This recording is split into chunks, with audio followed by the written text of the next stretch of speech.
आज हम Bollinger bands के बारे में बात करेंगे। बॉलिंजर बैंड टेक्निकल एनालिसिस में काफी पॉपुलर चीज है। बहुत सारे ट्रेडर्स बॉलिंजर बैंड यूज करते हैं।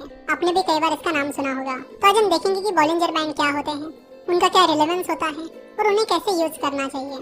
फॉर एग्जाम्पल, अगर हमें बाय या सेल डिसीजन करनी है तो उसमें बॉलिंजर बैंड को कैसे यूज कर सकते हैं, इसके बारे में भी आज हम बात करेंगे। बॉलिंजर बैंड को मिस्टर जॉन बॉलिंजर ने इन्वेंट किया है।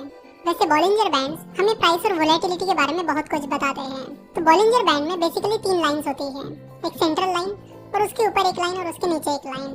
जो सेंट्रल लाइन होती है वो शेयर प्राइस के पिछले कुछ दिनों की प्राइस का सिंपल मूविंग एवरेज होता है। सिंपल मूविंग एवरेज कैसे निकालते हैं हमने पहले ही देखा है। फॉर एग्जांपल, अगर आपको पिछले 25 दिनों का सिंपल मूविंग एवरेज निकालना है तो आपको पिछले 25 दिनों की जो क्लोजिंग प्राइस है उसकी एडिशन करनी पड़ेगी और उसे 25 दिनों से यानी 25 से डिवाइड करना पड़ेगा। उसके बाद जो लाइन निकल कर आएगी that will be a simple moving average. उसके बाद स्टैंडर्ड डेविएशन कैलकुलेट करके ये ऊपर की और नीचे की 2 लाइन निकाली जाती है। वैसे आपको स्टैंडर्ड डेविएशन और बाकी चीजें कैलकुलेट करने की जरूरत नहीं है, क्योंकि बॉलिंजर बैंड सारे ब्रोकरेज फर्म्स और मनी कंट्रोल जैसी वेबसाइट्स प्रोवाइड करती हैं।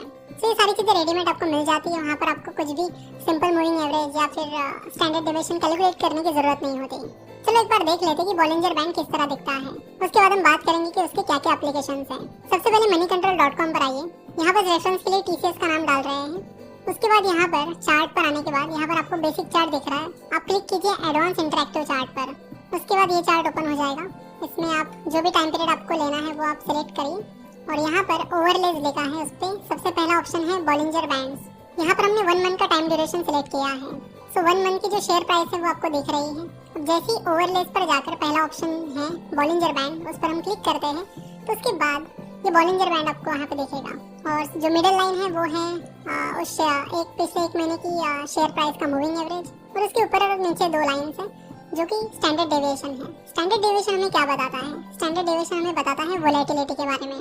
सो आप देख रहे हो कि जो अपर बैंड है और लोअर बैंड है, ये दोनों बैंड्स शुरुआत में यानी यहाँ पर मेन सेंट्रल लाइन से यानी जो सिंपल मूविंग एवरेज लाइन है वहाँ से काफी दूर थे, लेकिन बाद में धीरे धीरे ये क्लोज आने लगे। सो जब ये दोनों बैंड्स सेंट्रल लाइन से यानी सिंपल मूविंग एवरेज की लाइन से ज्यादा दूर चले जाते हैं तो वो चीज हमें बताती है कि मार्केट में ज्यादा वोलेटिलिटी है। और जब वो पास में आ जाते हैं यानी सेंट्रल लाइन के पास में आ जाते हैं तो वहाँ पे हमें पता चलता है कि वोलेटिलिटी कम है। तो इस तरह बॉलिंजर बैंड्स हमें वोलेटिलिटी के बारे में बताते हैं। तो वो शेयर फिलहाल ज्यादा वोलेटाइल है या नहीं, ये सीधा आपको बॉलिंजर बैंड देखकर पता चल जाएगा।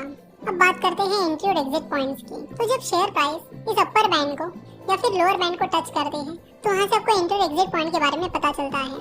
अगर शेयर प्राइस लगातार इस अपर बैंड को टच करती है तो उससे हमें पता चलता है कि वो स्टॉक ओवरबॉट हो गया है और उसमें सेलिंग प्रेशर कभी भी आ सकता है, जिससे आपको ये इंडिकेशन मिलता है कि आप उस शेयर को बेच सकते हो। तो ये जो अपर बैंड है उसे आप रेजिस्टेंस की तरह यूज कर सकते हो।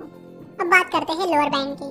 तो अगर शेयर प्राइस लगातार इस लोअर बैंड के आसपास आ रही है और उसे टच कर रही है तो उससे हमें पता चलता है कि उस स्टॉक को बहुत ज्यादा बेचा गया है, जिससे उस स्टॉक में बाइंग अपॉर्चुनिटीज बन सकती है और वो स्टॉक ऊपर जा सकता है।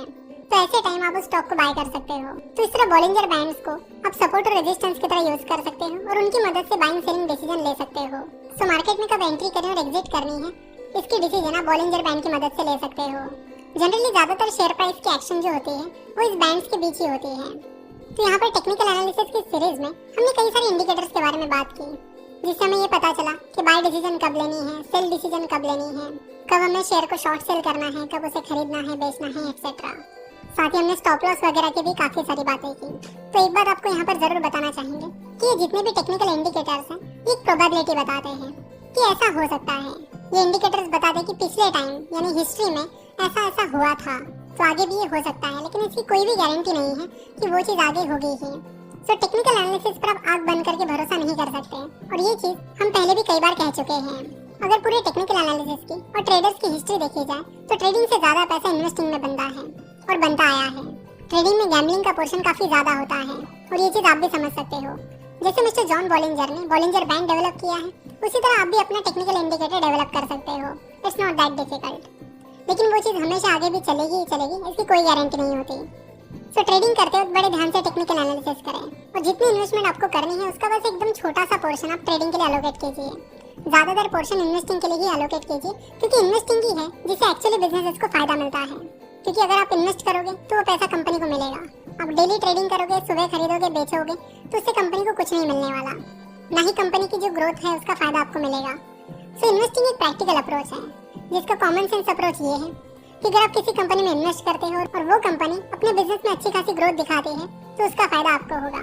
सो जितना पैसा आप स्टॉक मार्केट में इन्वेस्ट करना चाहते हो उसका ज्यादातर पोर्शन लॉन्ग टर्म इन्वेस्टिंग के लिए साइड में रखें और बहुत ही छोटा सा पोर्शन आप ट्रेडिंग के लिए यूज कर सकते हो। और अल्टीमेटली आपको भी एक्सपीरियंस से पता ही चल जाएगा कि ट्रेडिंग में गैम्बलिंग का जो पार्ट होता है वो काफी ज्यादा है, इसलिए श्योर शॉट इसमें कोई भी चीज नहीं है। हाँ, बीच में अगर कोई ट्रेडिंग अपॉर्चुनिटी आपको मिलती है जिस पर आप काफी ज्यादा कॉन्फिडेंट हो तो ऐसी अपॉर्चुनिटी पर आप बेट कर सकते हो, but mainly always focus on long term investment. That is our advice.